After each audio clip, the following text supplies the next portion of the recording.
Hello, everybody. Welcome to my interview today with, I just need to remember, there we go, display names off, that's better. I'm here today with A.K. Mulford, who is the author of the Five Crowns of, is it Okrith or Okrith? I say Okrith, but I feel like anyway people say it is right. That's what I was going to go with. So it's the Five Crowns of Okrith series. It is a fantasy romance series, a romantasy that is, you started as indie, didn't you? And you've just been picked up by Voyager for this one. Yep. And we have these beautiful hardbacks. I was shocked. I was expecting paperbacks when I was sent these, but they are just gorgeous. Gorgeous books. So yeah, we'll be asking a few questions. I have some here. And I will also be taking some from the chat if there are any that come in as well while we are talking. So yeah, hello. How are you? Thanks for having me. Thank you for joining us. So we'll start off with a little bit of an icebreaker, okay? Because I'm obsessed with food. So what is your favorite meal?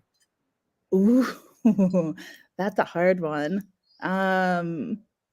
Probably okay. My favorite. I lived in Guatemala for a long time, and probably like proper Guatemalan tacos with like the maso flour tortillas, and like the refried beans and like vegetables and oh my gosh, yes, that sounds beautiful. I've never tried it, like especially with South American food and things in the UK.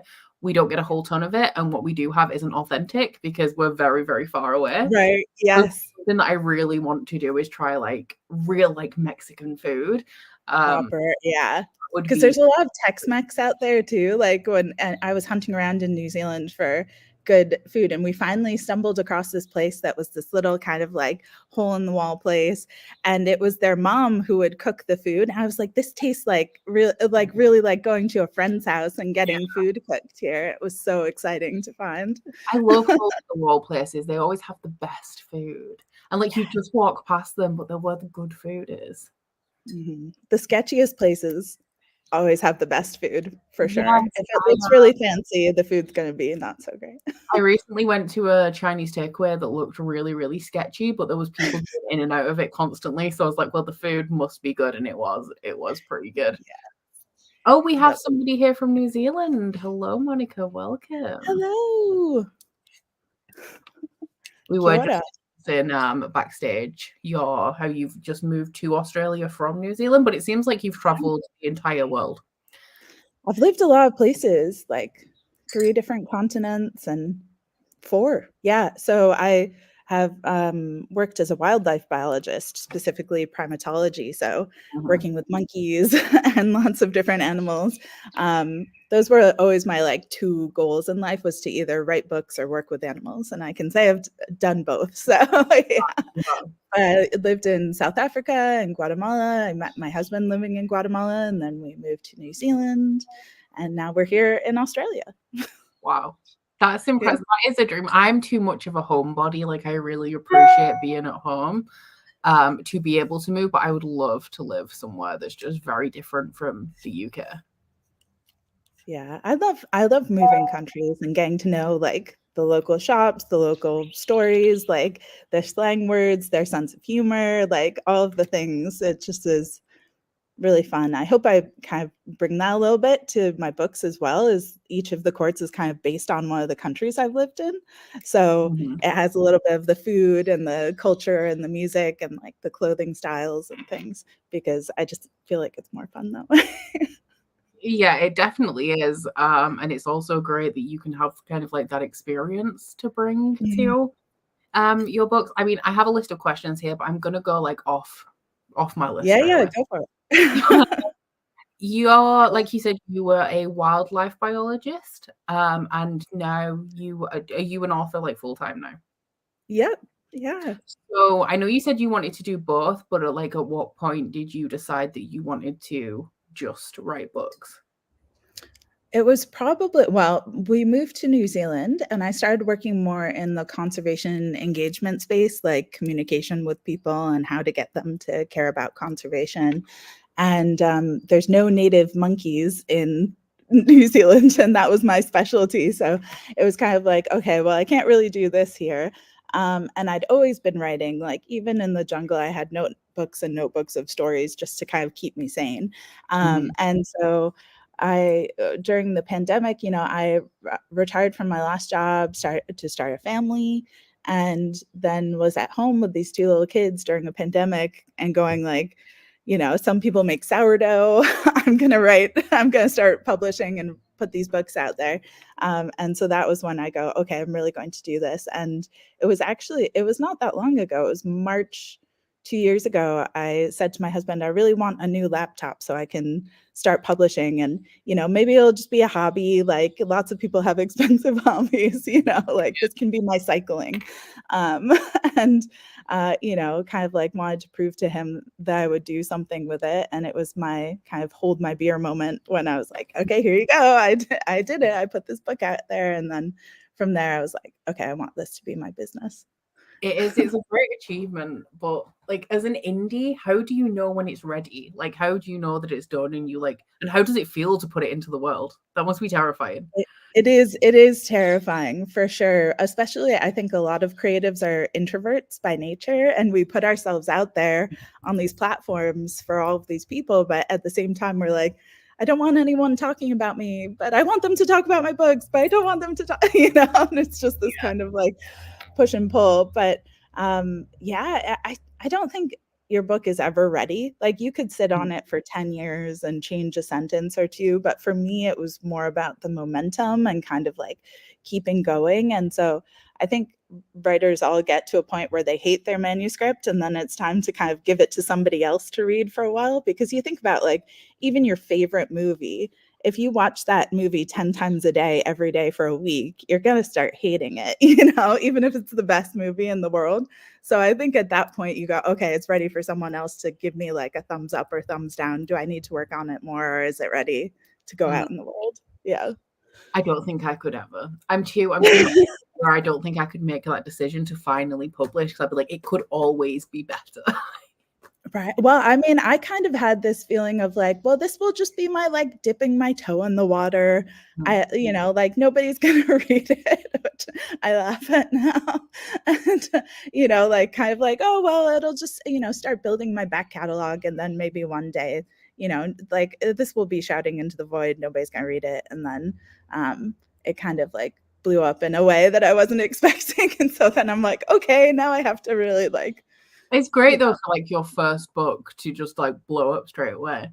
What is your experience like? How does the experience of indie publishing and traditional publishing like vary? Like they're very different and very similar at the same time. I feel like there's pros and cons to both. Like with indie, you have complete control over everything, but you also have complete control over everything, which means if, anything goes wrong, the buck stops with you. And, like you have to be a team of one and wear all of the hats, and kind of hire and outsource people to like help you with different things. Whereas when you're working with a publisher, it's this like, massive team of people who all have their areas of expertise. And it really is more of a team effort of people like all pulling from their strengths to like create this thing. So it's way more collaborative in that sense, I feel like. So yeah, I feel like there's pros and cons to both, which is why like I kind of love being hybrid and doing a little bit of both. Like I still self-publish my novellas, but like working with Harper Voyager has been amazing. So like I'm very happy with that too. So yeah, definitely pros to both. Harper Voyager, like it's big for fantasy as well. Like they're my most read. The majority of books I read are indies. But then the biggest like publisher I read from is Harper Voyager. So I can imagine that is just kind of like the dream when it comes to publishers to like get straight in there with someone like Harper Voyager. Really, definitely. I am going to assume that BookTok played a big part in your book blowing up, and you yourself are on BookTok, which I think I linked in the description box, if anybody wants to go and check it out. But what is your experience with BookTok? Because I obviously make long form content, And Right. Yeah. I struggle. Like I don't really do BookTok, but I struggle to even like think of ideas. Right. Yeah. Well, because it is so short. And now YouTube is starting to do the like shorts as well, and I'm sure that's like, oh gosh, how do I like clip these things?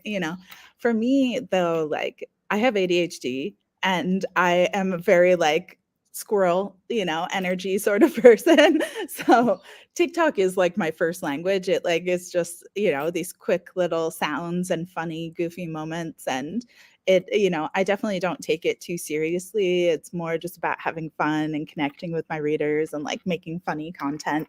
And because it's so quick and you can take an idea or a sound and then just kind of like put your little spin on it, I really enjoy that. And it's like a very quick way to get connected with my readers and my followers. So yeah, I love BookTok for that. And I feel like you know, like other social media platforms, I feel like I try and be more, professional with like really nice graphics or all of these things. But with TikTok, it can just be me in like a messy bun and a hoodie being like, oh my gosh, today this thing happened. And, like that's great. I think that people really love that like level of authenticity too. So yeah.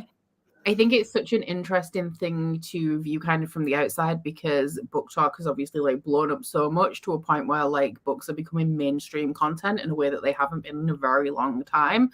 And it's so wild that just TikTok in general, that like the social media has kind of taken over the world. Like you'll go out into the street and everybody is just speaking in memes and it's wild. Like Yeah.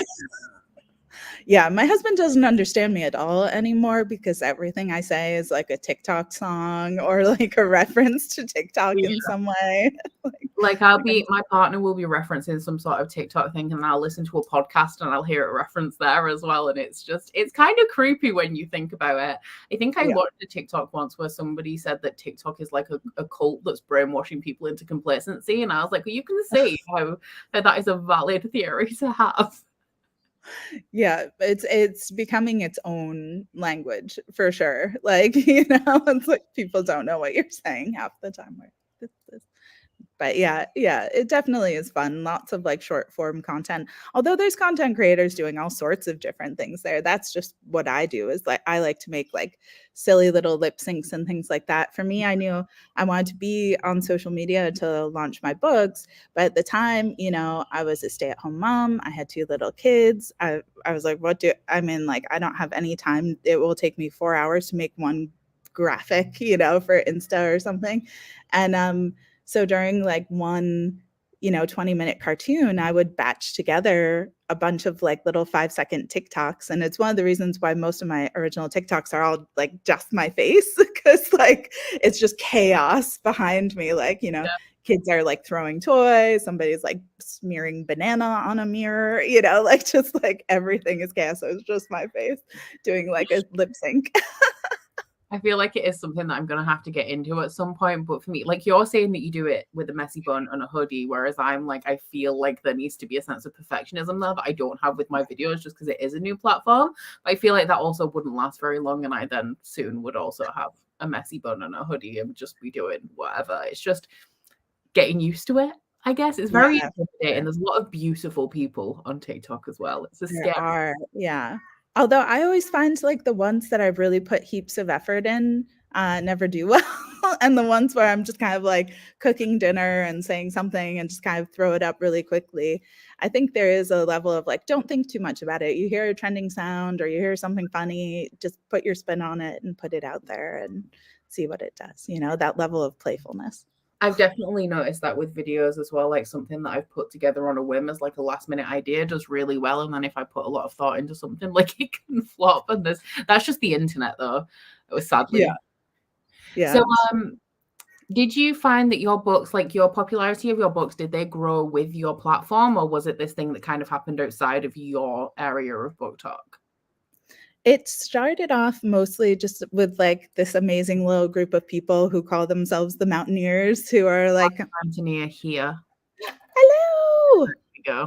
We're here to rep the Mountaineers. Yay! Thank you, friend. And they were the ones who, were really like shouting from the mountaintops about these books and were the first kind of original readers who fell in love with them. And I was only on TikTok at the time. So like they were all just the people from my platform and the few thousand people who were there at the time.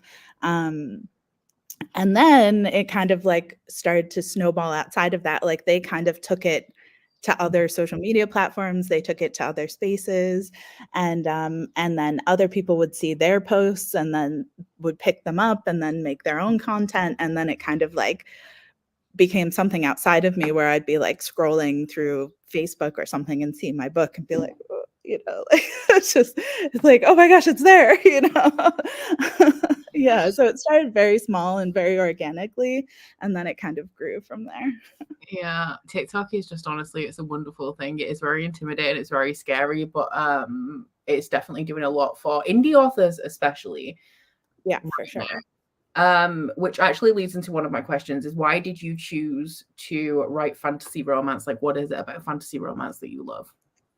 I've always been a fantasy nerd forever. Like, I think falling in love with like Tolkien and like all of those books. I remember reading The Hobbit and being like, we can make up our own languages. Like, this is amazing. I love this.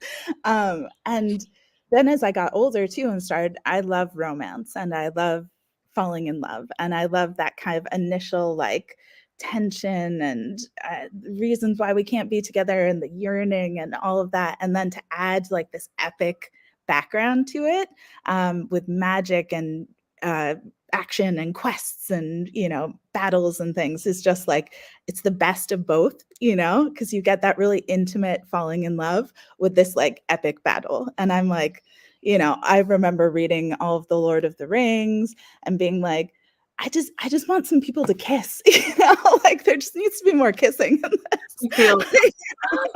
Yeah, and so then when I found fantasy romance, I was like, okay, I am home, because I like love all these tropes. I love all the romance tropes, but I also feel like there's something about being in another world that can really highlight our own personal experiences in a way that the real world I feel like can't, you know, like something about, especially in like the new adult age range, like everything feels that epic, you know? And it's all happening inside of us, but it feels like we're battling dragons and chasing down armies, and like it feels that big. So then to put that on that scale, it just makes it, I feel like, almost even more relatable than like actually just having that conversation on the subway or something. So that's yeah. why I love it. I also feel like when you're talking about issues just in general and like struggles, it's so much, I feel like you just get the point across better in fantasy than you do in the real world sometimes, because it makes you have to think about it a little bit more as well, which is like you're internalizing it a little bit more and actually processing it. In terms of the fantasy and the romance elements of your books, which do you find the easiest to write? Ooh. I mean, I suppose a little bit of both. I find sometimes the action scenes in fantasy a little bit tricky because you're trying to, you know, choreograph all of these people and not make it confusing. And so when there's a lot of different things happening at once, you kind of have to take this very close lens of like, okay, they're, you know, almost in the way you see in movies where you split them all up. So this one's battling this one baddie in this corner and this one's doing this over there, because otherwise it just gets like logistically very confusing. So you know, I feel like that is probably more challenging. And I love all of the like little dialogue moments and the little just kind of almost near kisses and things like that. Those, I feel like I can always write and, you know, throw a few more steamy scenes in. Like that can happen really quickly for me.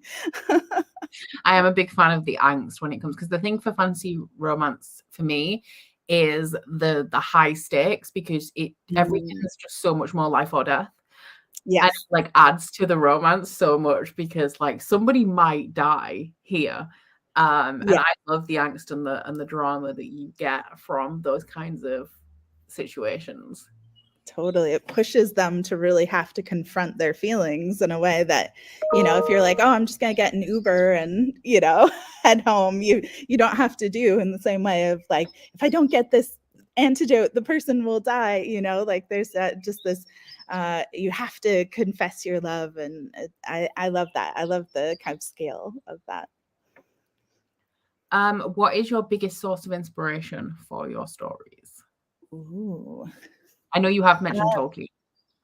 Yeah, I mean, for sure. I've always been like making up languages. Like, I just remember being in school and my math teacher saying, like, you know, what are you like in the margins of my notes? I'm just like, okay, well, this will be this word. And this, you know, he's like, this isn't useful to you. And I'm like, well, actually, it ended up being very useful to me. So, and algebra, not so much. But, but yeah, Tolkien was definitely a huge source of inspiration. And then I also pull a lot from the countries I've lived in too, because I feel like there's kind of a very Eurocentric kind of version of fantasy. And so it's fun to pull from like African inspiration and from Central American inspiration and from Pacifica inspiration, and like having this more global worldview to epic fantasy and fantasy romance. Because there is like, you know, there's different values, there's different senses of humor, there's different cultural customs. And I like kind of like sprinkling those in and weaving those in so that it feels like a little bit more bigger than just kind of like medieval England, you know? Something that I really enjoyed as well. I read the first two last week, and something that I really enjoyed is how like seamlessly diverse they are. So like we have all of these different elements of diversity, but it's not like such a big deal, and it doesn't feel like it's been shoehorned in there, which is an issue that I have with a lot of fantasy that like tries to be diverse. So I definitely really enjoyed that. Is there obviously that's something that you are intentionally doing? Is there like what is your driving force with that? Is it just to Yeah. increase representation? Well, I mean, I had a real like clear moment, kind of an aha moment about 10 years ago, sitting around a cafe with all my fantasy nerd friends and my then girlfriend, and being like, none of us can see ourselves as the main characters of these stories. You know, we love them, but none of us are in them. Yeah. And, you know, be that the way our appearance, our size, our race, our sexuality, our gender identity, our neurodiversity, like all of these things, our disabilities, like we just weren't there. And I knew, you know, being the writer of the group and the one who wanted to write these stories, I knew that when I set out to publish that everybody was going to come with me. Like I kind of like looked around the table like, you're all coming with me, come on, you know, like you're going to be the main characters of these stories. Because I just felt that yearning inside myself to be seen in these worlds and wanting my friends to be seen too. And so I did really set out to write these unapologetically themselves characters, without, you know, I didn't want the story to be about overcoming homophobia or overcoming like these struggles where I feel like a lot of us, we read these stories and like that's the main character arc. And for a lot of us, that's the main character arc in our actual lives. And we don't need that in our fantasy. Like we just want to get lost in a story and fight dragons, not bigots, you know? And so for me, I wanted to create these worlds that were kind of safe from that, where people could be themselves and have lots of other forms of, you know, challenges and battles and hurdles they have to overcome. But it wasn't about that. So that was like very intentional for me, was to make more people feel like they could be seen in my worlds without having to feel like that had to be their identity, had to be their whole story. Yeah. I think it definitely shows with it, like the way, like I said, that the representation is in there, because it does, like, it just truly does feel so seamless, which, like I said, is refreshing, and it's different too. Because sometimes you just reread a fantasy and it's just so clunky that it's just painful to Yeah. Or like the pick me ness of it is like this yeah. one sentence was put here for my wokeness, you know, like it's just like, and you're like, oh God. Well, it's like with Remy, with her book, she had a novella that came out first where I kind of go into a little bit more about her being bi and having crushes on girls and boys. But me just being me, I'm like, well, it's very clear that she's bi in the first book, because she clearly has a crush on Bree. Like she's checking out all these girls, like, and a lot of my readers are like, well, if you don't have like a sentence that says, and I like girls, then it's not like clear enough. And I'm like, I think we can move beyond that now, you know, like I feel like sexuality's evolved enough that we don't need just like one sentence. We need to write like actually queer characters who have like live actually queer lives and have these thoughts. Yeah. And so that was funny for me when they were like, well, I thought it was more of like a girl crush. And I'm like, well, what do you think a girl crush is? Let's unpack that together. Yeah, like you don't have to announce it when it's going to be a hetero relationship. You don't have to like state Yeah. that. I feel like you pick up on obviously the sexual tension and the behavior of the characters there, so it should be the same if we're talking about like a bi or a gay character. And I wanted there to be more types of queer representation too, because I feel like we get like a lot of women loving women and men loving men stories. But there's so many other parts of the rainbow that don't always get to be included in romance.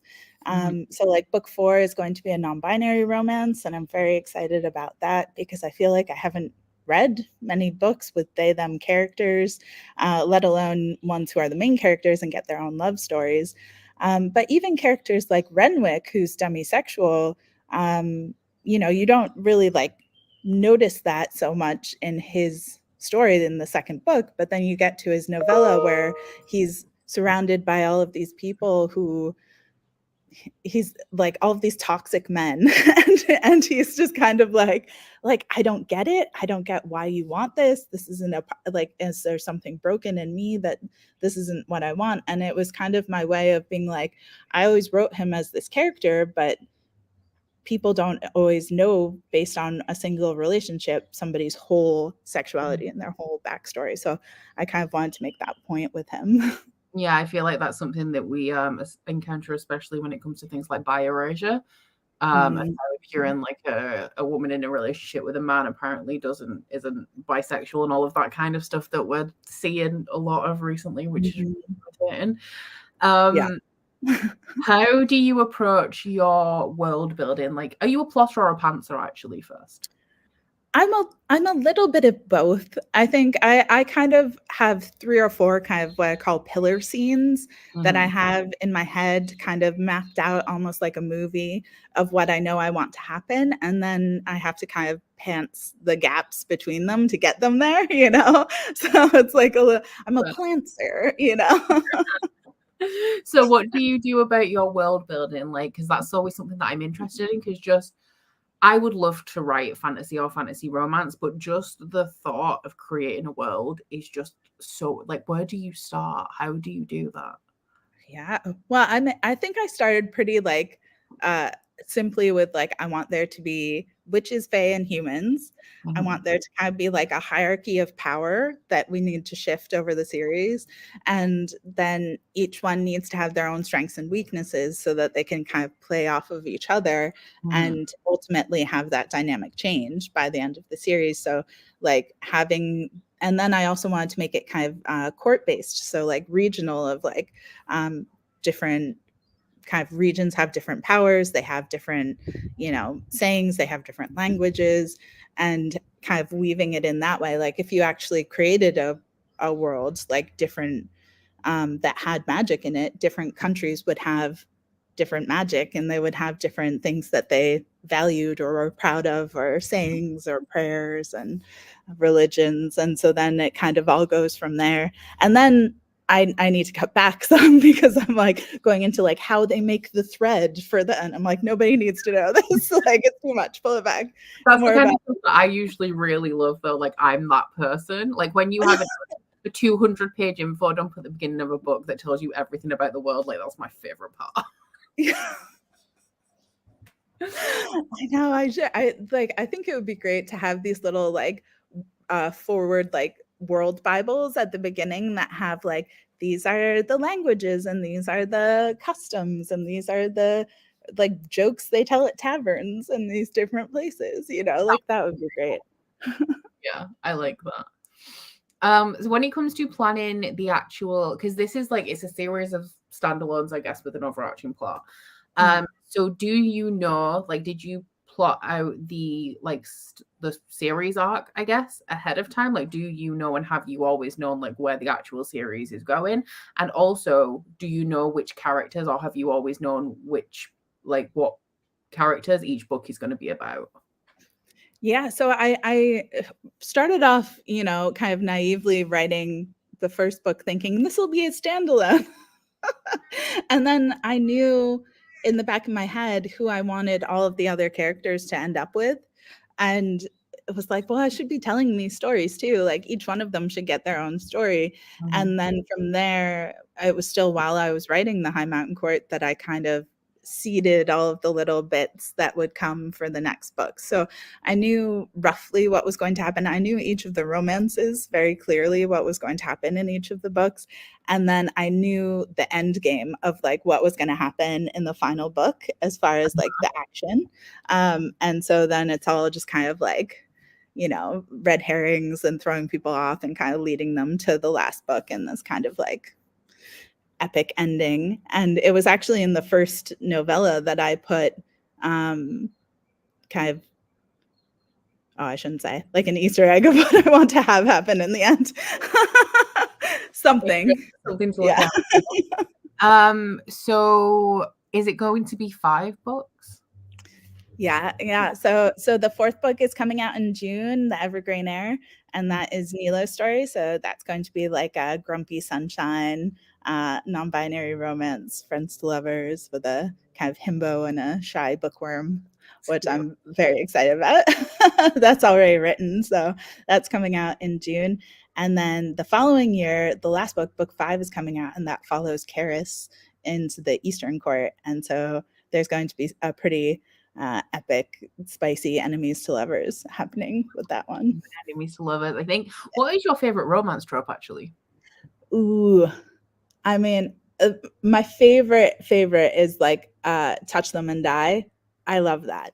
I love that so much. And that's in every single one of my books. There's a moment where each character just kind of is, and it's usually like the girls, because I feel like it's always the guys. So it's usually the girls in my books who are like, no, like I will cut you. You do not talk about him this way.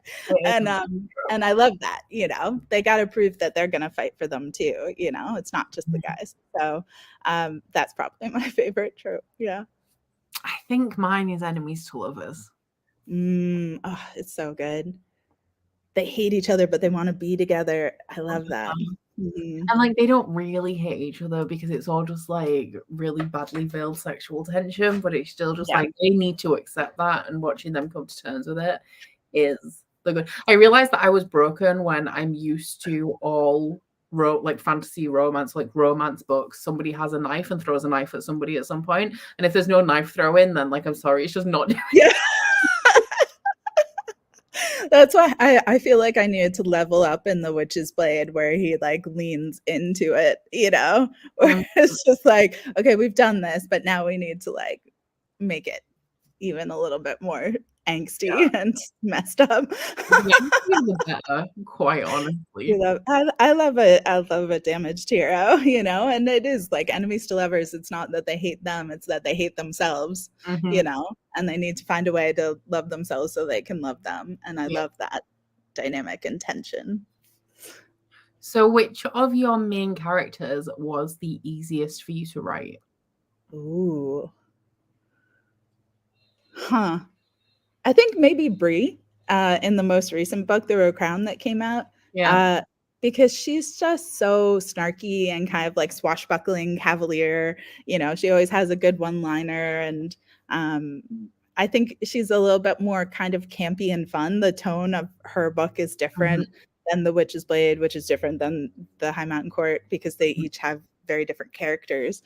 And yeah, her book happened really quickly because I just like knew she would be kind of like just like swashbuckling her way through this court and trying to figure out this mystery, and is immediately like, ooh, check out this hot princess with thick thighs, and like I mean, can you blame her? Like is there any of your characters that have the most of like you in them?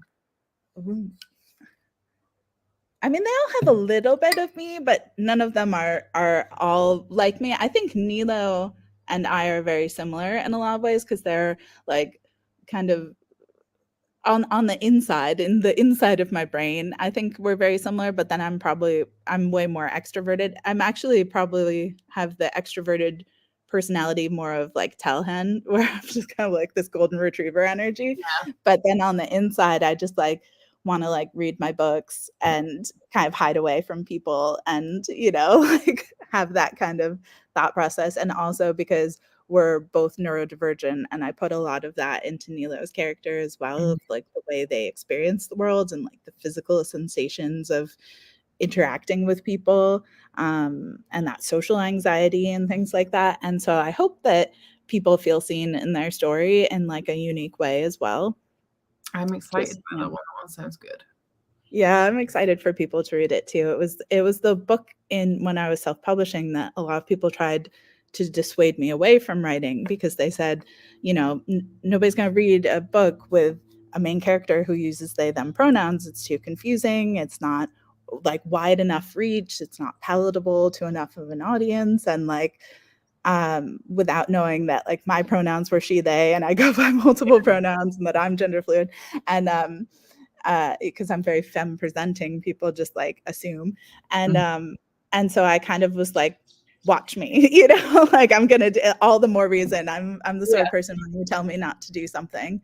So of all the books in the series, that's the one I really want to see do the best and see people embrace the most, because it is probably the most different to the fantasy romance we see most of the time, but also it still delivers on all the like juicy fantasy romance trope goodness. So I'm really hoping that I prove those people wrong. I feel like a lot of people, the people that do identify with that book, are going to be very thankful for it, because it's not representation that you see outside of, like, I would say YA contemporary. It's not representation that you really see very often. And once again, it is like it's a refreshing take on fantasy romance that I do think a lot of people will really end up appreciating. I hope so. And I feel like even people who are neurodivergent or people who are just kind of bookish and introverted, will all probably feel seen in Nila's struggle to kind of like take on the roles that they need to and allow people to love them and all of those things. I think we all at some level know that feeling. So I'm hoping it'll be kind of both very unique to some people and also universally relatable to others. So yeah, that's my hope. Have you read the Mistborn series by Brandon Sanderson?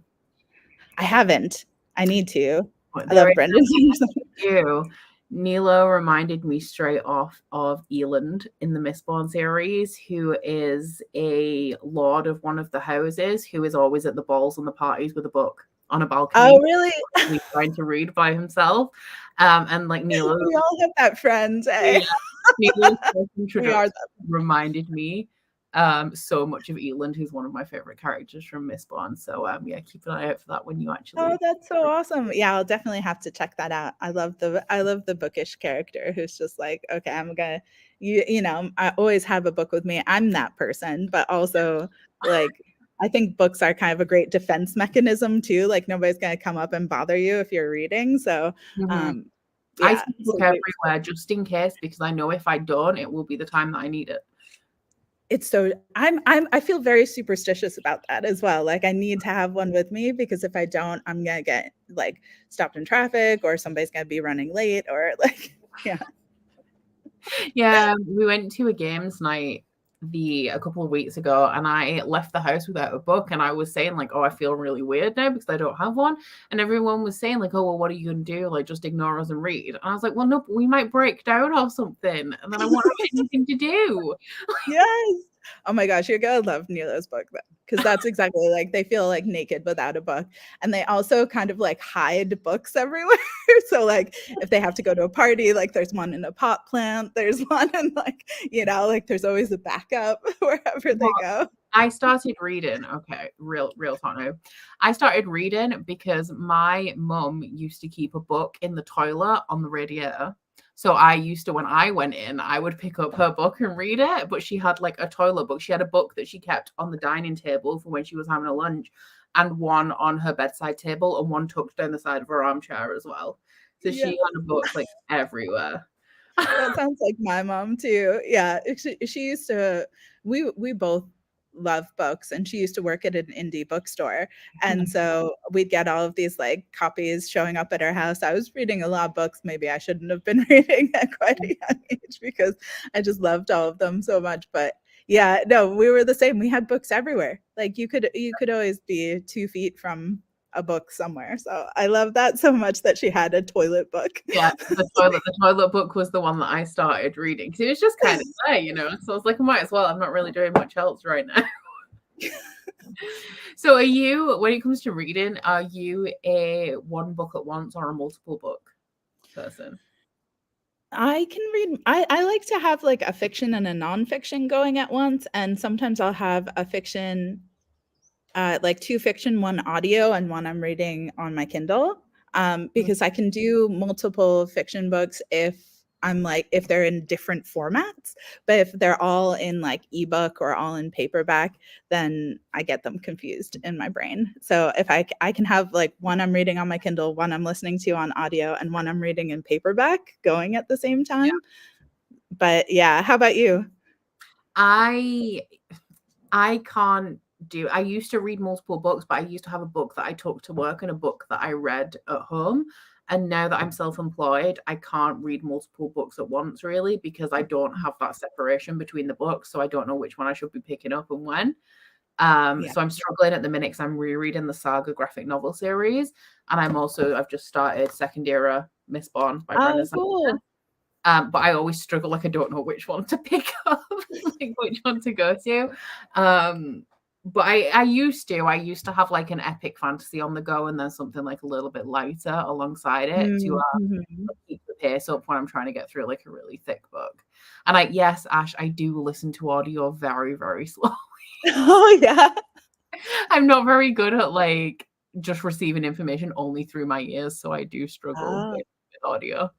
See, I'm the opposite. I can listen to audiobooks like 10 times as fast as I can read a book, because like my brain is so audio programmed. I can have it on like 3x and I understand everything that's being said. No. So I'm like, I've only just got up to 2 times speed, and I can do 2.3 if I'm reading along at the same time. And then sometimes I have to like wind it back. I learn through seeing things. So like when I was doing my exams at school, I used to pretty much like memorize textbooks and things because I could like remember where they were like on the page. But like ears, no. See, that was always hard for me, because I'd have to read something and then rewrite it out by hand, or I'd forget it. Like I couldn't just look at a page and remember it. So I needed to like either do that or have it spoken back to me. And once I figured out how to have like books read to you, I was like, oh my gosh, this is game changer. This is just a heads up to the chat that if you do have any questions, to pop them in the comments, because I only have a few questions left, which is fine. But just if there are, I feel like we could chat about anything, to be honest. To be fair, yeah. I mean, I know you more said about like what makes a good toilet book. I mean, yeah, well, I couldn't read epic fantasy. I don't think it has to be like short chapters is what I need. I feel like a rom-com or something smutty, would be good for. My mom used to read cozy mystery, and I can't say it's my favorite, but like something like that that's not, it doesn't require too many brain cells, that would be a decent toilet book, I feel. Same. I like that we actually went with this topic of conversation. I used to work with monkeys, so like it always comes back to like toilet-ish conversations with me, because I'm so used to working with monkeys. I wanted to ask you earlier and we got off track. So why monkeys? I think it's because I was completely obsessed with Jane Goodall when I was a kid. And then I went to go volunteer in South Africa and started working with baboons. And then my professor in university specialized in primatology, and he was kind of like my mentor. And I was like Jane Goodall, and I was like, okay, I'm going to study primates. And then I really loved the, just experience of all of the work and effort that goes into taking care of animals and then seeing them back in the wild, like it's the most amazing feeling, especially when you've put so much time and energy into an animal and then seeing them being successful in the wild is like there's nothing better. So I'm a total primate nerd, and I feel like actually surprisingly primatology has helped me a lot with writing humans, because humans are primates and a lot of our kind of most basic needs are very similar. We want to like belong to a group, you know, we want to be seen, we want to feel like we're recognized for wherever we rank in a social group, you know, like all of these things are very like primate things. So I definitely pull some of that. It works. I think I am a little bit scared of primates because they're so intelligent, like, They but also they still animals, so maybe kind of unpredictable. And they can be vicious. There Mm. was this break-in we saw in the news of like the squirrel monkeys, and they're like small monkeys, right? So you'd think like they'd be fine, but all of the primate people were like, oh, like that's gonna be bad. And the dude, I think he was trying to steal a monkey. He showed up at the ER with like a broken leg and a black eye and like needing stitches. And it's like, yeah, they're vicious. They will mess you up. Like you don't Wow. mess with monkeys. Yeah. We used to go to a safari park every year when I was a kid, and the monkey area, like the monkeys were just free. So like you drive through and it says like don't stop your car, don't open your windows, but people obviously would. So you drive through and there'd be a car just like pulled over to the side with like monkeys ripping the windscreen wipers off and sticking their arms through the windows. It's very scary. Yeah. They're too smart to mess with for sure. I would like to know, do you have any pets? I do. We do. We have a Labradoodle named Ziggy, who Cute. is, he is my first child before my kids. And he is kind of like the emotional support person for my kids. Like he sleeps in my daughter's room and like they're best buddies. They go everywhere together. And it's just, it's so cute. He's the best. That's precious. Mine was Rottweilers when I was a kid. I grew up with Rottweilers. Oh, I love Rotties. They are so cool. They're And they're cool. so sweet. Like people don't know. Like there's so much prejudice against that breed. And like they're just so like fun. goofballs. Yeah. They really, really are. My dad's just got he got two puppies in January, two Rottweiler puppies, and they're just big balls of softness. Like it's wild. They don't even bark when you come to the gate. They just want attention. Oh, so cute. I think we're due to get another puppy at some point. I don't know what breed we'll get, but what would you get? Because I've just got Labrador and oh wow. She's something. She's something. Yeah. I grew up with labs and they are just this joyful chaos of just personality. So many times like I've made a terrible mistake here because she eats everything. She had constant diarrhea because she was eating everything that she shouldn't eat. Just destroying everything that she touched. She's car sick. She's just she's really sweet. Hot mess. Lovable hot mess. Yep. A bit better now. I think we'd probably get like a small dog for my littlest. I mean, it would be our dog, but like having done a lot of like wildlife training, I always like with my dogs too, I'm always like wanting to do like all of the training with them and things. But we have a small car, so I'm thinking from a practicality perspective it would be good to have a small dog. Like on the one hand I'd love to have like a Newfie or like a Bernese Mountain Dog or something, but maybe something smaller like a Cavalier Spaniel or something like that would be cool. That's cute. I think my one, if I get another dog, which I will at some point, I want a Staffordshire Bull Terrier. Oh yes, they are so cute. I go for the dogs that look aggressive but are actually really soft. Like they have the best like smiles. Yeah, they are. They're gorgeous. Yeah. Oh, I love that. What kind of books did both of our mums read? So mine was crime, and she only watched and read crime. I can't stand crime now because it's all that was ever anywhere in my house growing up. So you won't find me watching or reading crime. Yeah.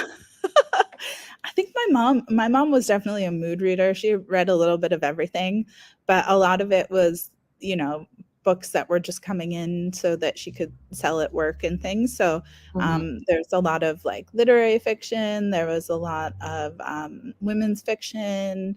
Yeah, crime, thriller, mystery, suspense, you know, all of those books.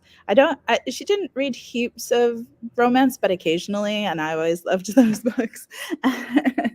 And there wasn't too much fantasy, but there were, I remember, quite a bit of like magical realism and things like that, Mhm. which I always loved as well. So yeah. Oh, magical realism. I just can't get my head around it. Like, is it? No, I like concrete, and that right. Yeah. realism just does not provide that for me. So I can't. It just hurts my brain. I'd prefer to be in another world too. Yeah. I'm like, let's just make this a whole world. We don't need to be in the real world. Do you think you'll ever write a sci-fi? Ooh, actually, you know, the first book I ever wrote was a sci-fi book when I was in 8th grade. Wow. and it was like 3 notebooks big. Yeah, I don't know. But I still remember it vividly of it was like a sci-fi book in this like dystopian futuristic space world on a planet where only the rich people were allowed to see colors.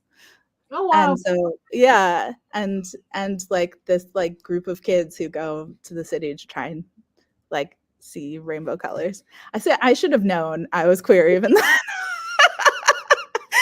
It all makes so much sense now. Just like, are you rich or are you gay? Like, what does Right, yeah, exactly. does mean?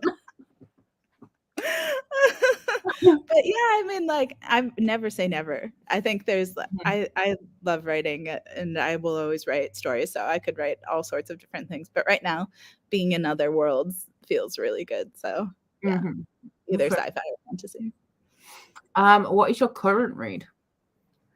I'm reading the what's the third book called? Kingdom of the Cursed? Is it the third one of the Kingdom of the Wicked books?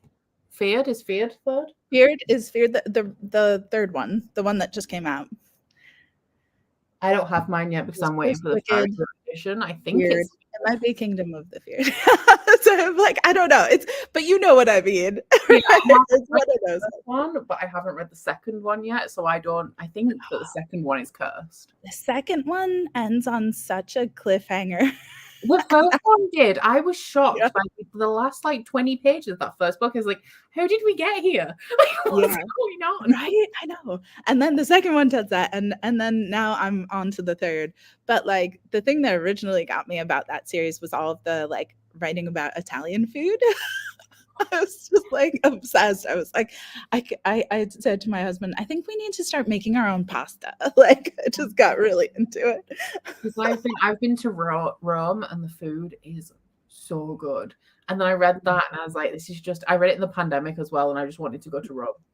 Yeah, it's such a good pandemic book because you feel like you're so lost in this other world and like yeah. Wouldn't that be great? You should like read a like reader's retreat to read those books in Italy or something. Wouldn't that be amazing? That's actually interesting because I have just been approached by a company that want like to organize a group trip. And I've put a survey out for it to like get people's like to see where people want to go. And actually, Italy is third. It's Greece, Ireland, and Italy are the top 3 at the minute. So maybe that would be cool. That would be so awesome. I'll credit you. You can come. I mean, I should really be telling you to read my books. Like I'm a terrible author. I'm like, go read this other person's book. That would be awesome. But no, it really would. I would want to sign up for that. I think everybody would be like, I'm down. Let's go do a foodie tour and read these books. I wish that Carrie Maniscalco included recipes. Me too. Right. That would be awesome. There needs to be like a companion cookbook eventually. The best thing about that book is the atmosphere with like the food and Wrath, obviously. Yeah. A beautiful man, beautiful demon. we love an angry, emotionally unavailable love interest. Right? The unavailable, the better. Yes, exactly. The more romantic walls between them.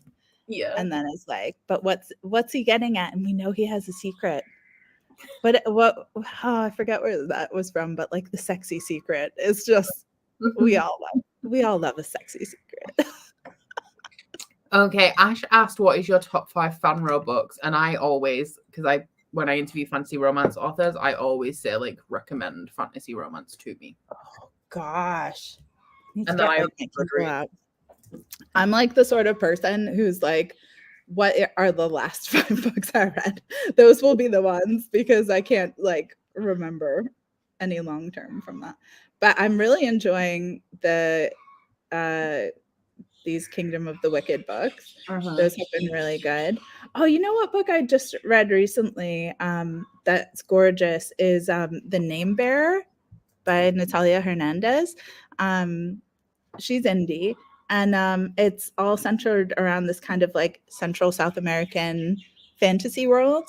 It's gorgeous, and the cover is just like It's a very, very pretty cover. I'm surprised Yeah. it's only got 132 ratings. Wow. Yeah. The cover is beautiful.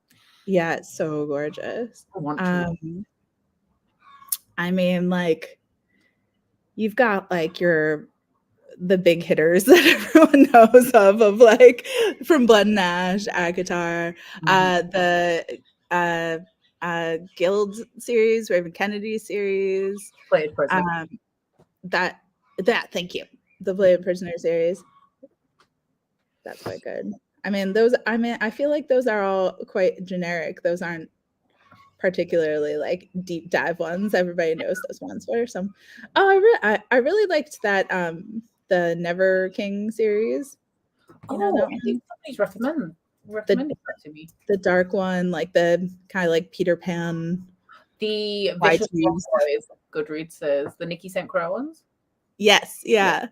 Those were fun. You know what I really liked about those books was they were written well for my ADHD because they like are very short paragraphs, lots of dialogue.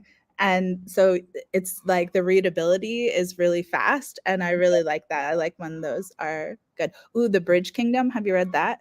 Yes, I love The Bridge Kingdom. I haven't read the third one yet, but I've read the first 2. Yes. Yeah. That's definitely one of my faves because I just really love like the setup of it.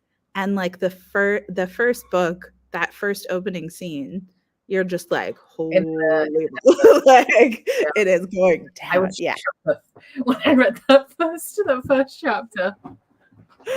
Yeah. So those are just some of them. I'm sure I will think of a bajillion more, but I should have like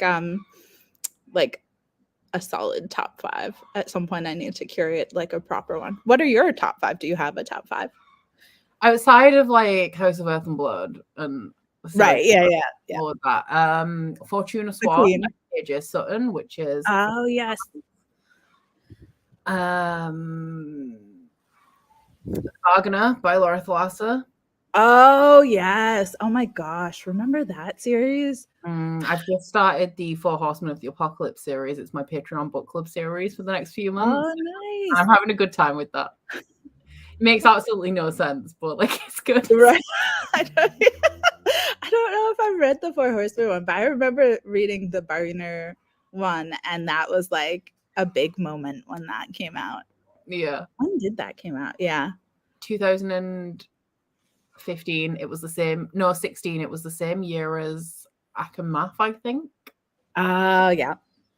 I feel like those are like the OG classics. Her Soul to Take by Harley LaRue is one that I've read. Oh, yes. Okay. Yeah. It's paranormal-ish, but the atmosphere in that, it's like reading Twilight or Hush Hush, but for adults. Yeah. The atmosphere is so good. So good.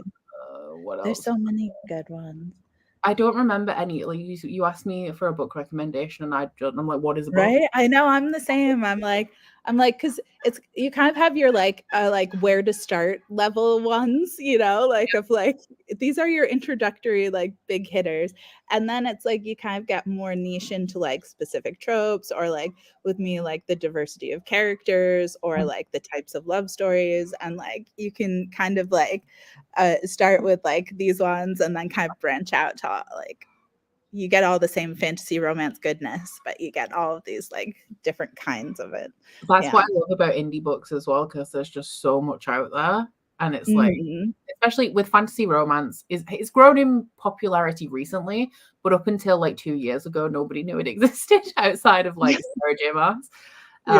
So that is it's good, and there's like obviously more authors and stuff. But the thing, fantasy indie authors getting picked up by publishers and not letting me have my matching edition of like book 5 killing me at the minute. I keep ordering them from America. Right. I'm so glad that they like put out like all of the new editions of these books, where it wasn't just like they didn't just pick up the last book in the series or something, because and they are like the same size, but the UK hardcovers I think are my favorite. They're just so gorgeous, and I love the quotes on the back and how the interior page colors match the quartz and things. Like it's just, I really like this bit across the spine. Yeah, isn't that beautiful? Yeah, they are pretty, because I was fully expecting like 2 paperbacks and maybe a hardback. Right, yeah. That's what in the States they did paperbacks, and then the hardcovers will be like on sale online as well. But then they had the paperbacks out. What I like about the US paperbacks is they have the numbers on the spines for the books. So it has like 1, 2, 3, which will be, I'm sure, helpful when there's 5 of them, you know, like, but it says them on the covers of those ones too. Like it says book 1, book 2. So, so people can, but also people can read them out of order as well. I'll be interested to see as more of the books come along, the way people pick them up and how they get into the series. But like, my goal is by the end for them to kind of be like the Spice Girls, where like everybody has the book that is like their book, right? Like Bree is my character, the Row Crown is my book. Like the others are fine, but like this is my one, you know? Like everybody feels very possessive about their one kind of personality in one book. Different members of the band. Yeah, I saw, I don't know whether it was it in your Instagram stories where you bought a shirt? Is it the shirt that you're wearing and you thought, around a lot, and then you realized it was actually the color of the cover of your book, and that's why you did it? Really appreciated that. That is something that I would do. I was like, I saw it online and I was like, you know, I just feel like this cover is so, or this color is so trending right now. It's so popular. And then I'm like, my husband had to be like, no, it's just the color of the Row Crown cover. But, you know. At least you're representing. Yeah, you know, we're like twinning with my cover. I'm cosplaying as my book cover accidentally. Living for the kind of like autumnal spice vibes, you know. It definitely, well, I mean, you're in Australia, so it's like very different climate. But yeah, we're heading into summer here, which is always weird. I think it'll forever be weird to have Christmas at like the beach, you know. I'm very traditional about Christmas. I do Christmas the same way every year, so I couldn't do it. Yeah, so I know. I'm kind of living vicariously through like my newsletter. I'm sending them out a story in December as like a little Christmas present that's all like snowy and cold and things like that, because I'm like, I need my little like to imagine myself in a snowy winter Christmas. So I'm just gonna write one. Does your husband read your books? This is an interesting question. He does not. He has not read any of them. And I think, you know, he's more of an audio person. And so now that they're all out in audiobooks, I'm thinking it would make a really funny TikTok series. I really like the narrator as well, because I listened to half of The Witch's Blade. Yeah. And yes, good narration. Because like I said, I'm picky. I can't listen to an audiobook, but that was a good one.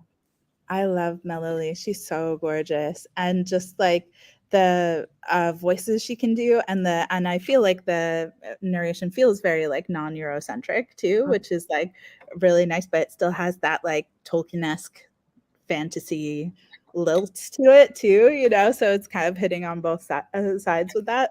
But I was so excited when I found out she was going to be the narrator, because like we hear her in our house like every day from like Marvelous Miss Ladybug and like, you know, Mortal Kombat and like all the different like voices she does, and we're like, oh my gosh, that's so cool.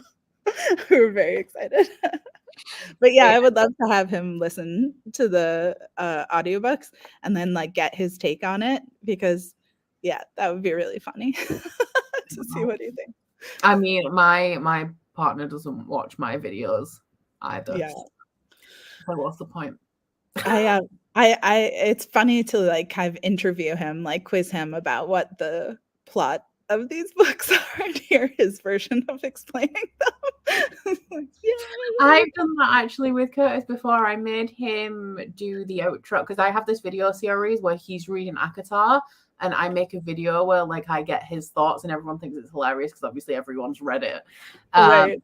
I made him do my outro, and he just did it completely wrong. I was like, wow, it's been 5 years. I've had the same outro for 5 years. He used to You still don't know it. when we both lived at my dad's, so he had to be in the room as I was saying it at least 3 times a week, and still just not retained it. Oh gosh. That's the classic. Will you be a book tour someday? Ooh, maybe. That it's I'm doing some things in New Zealand and Australia. But I would love, because all my family's in the States. So it'd be awesome to go do something over there. And I'd love to come to the UK at some point too. I'm doing Rare in Melbourne this year. I know the London one. I was like, part of me was like, they asked me about it, and I was like, should I fly to London just to do this thing? Like, it would, it's my kids will be in school and like things like that. But like, I don't know. It's a long way to go, but at one point we could probably swing it. So I would love to, and I would love to go visit the UK. So yeah, never say never. It's definitely a possibility. So have you been to Rare before? No, this will be my first time doing a Rare event. Yeah.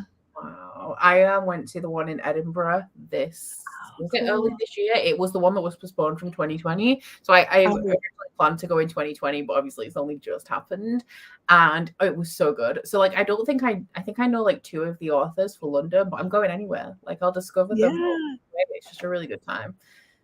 So I know I selfishly was like, I want to go just so I can like go see all the other authors. Like I know I'll be at my table doing things, but like before and after the event, I'm gonna go chase down some of the other people because I love like meeting other authors and supporting them. So I'm excited. It's a really, like, you think looking at it and what it is, you think it's really chaotic, but it's actually really well organized. Yeah. Yeah, I mean, they've been so on top of it from like the back end. Yeah, and we're gonna see. We might try and make up some like special edition novellas and things to have there as well. So that would be really cool. Some special little like merch and things for the Mountaineers, and yeah, we're excited. So yeah, because one of my favorite things is the swag. So I know Raven Kennedy had some like exclusive art prints when at like Rare Edinburgh, which was really cool. Yeah. That's I'm hoping, we shall see, but there will definitely be some cool swag regardless. Yeah. Well, you need to do London because I've interviewed Amanda Boucher and Raven Kennedy, and then I met them both at Rare. So like you're breaking my tradition here. Okay, well when is it? 2023? 2024? Yeah, it's the 8th of July. 2023. I think 2024 will be Edinburgh again, and I'll probably go there. So okay, there you go. That would be cool. I feel like I can commit to things in 2024. That feels far enough. I do that. I hate, and then it'll come up to it, and you're like, "Why did I say I was doing?" Yeah, and I'll have the new series out by then too. So like around this time next year, the first book in the Golden Court trilogy is about to come out. River of Golden Bones is the first book. Intriguing. Yeah, and that is like high fantasy, wolf shifter, gender fluid, like epic adventure, romance, enemies to lovers, fated mates, like all the goodness. So I'm excited for that. Published or indie? That will be a Harper Voyager book too. Nice. Yeah, I know. I'm really excited. When did you say that one's out? I don't know the definitive date yet, but it will be in the fall, autumn of your autumn, my spring of next year. I'm still in like US seasons, so yeah. So it'll be late next year. It'll be coming. Yeah.